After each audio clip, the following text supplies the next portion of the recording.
హరీష్ అన్న చూడు రంగనాయక సాగర్ నీళ్లు పోతున్నాయట మంచిగా మురుతాడు. హరీష్ అన్న అధికారంలో ఉన్నప్పుడు ఆయనే దెంగిపోయిన నీళ్ళు, అధికారంలో లేనప్పుడు కూడా ఆయనే దెంగిపోతాడు నీళ్ళు. మరి మా పల్ల రాజేశ్వర రెడ్డి ఏం చేస్తాడా? కేసీఆర్ ముడ్డు తోముతాడా, లేకపోతే కేసీఆర్ ఫామ్ హౌస్లో బాత్రూమ్ సాఫ్ చేస్తాడా? హరీష్ రావు ఏమో నీళ్లు తెప్పిస్తాడు రైతులకేమో. నువ్వు కేసీఆర్ ఫామ్ హౌస్లో పనవా, లేకపోతే ముడ్డు తోముతున్నావా, బాత్రూమ్లు కడుగుతున్నావా? జనగామ ప్రజలకు న్యాయం చేయమని చెప్పేశానంటే నువ్వు ఈ ఫామ్ హౌస్లో అంటే ఎట్లనే కేసీఆర్ సార్తోని? కేసీఆర్ సార్ ఏమో 100 ఎకరాలు ఇట్లా తీసుకున్నాడు, కాలువలు చూపించండి అయిపోయింది.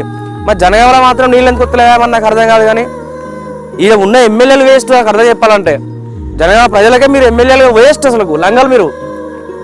చూడరు ఎట్లున్నాయి అన్ని ఇడ నీళ్లు బొచ్చ పోతాను. ఇప్పుడు చూడు నీళ్లు జనగామ ఎమ్మెల్యే మాకు నువ్వు సమాధానం చెప్పాలన్నా, నువ్వు కేసీఆర్ కాదు చెప్పాల్సిన సమాధానము.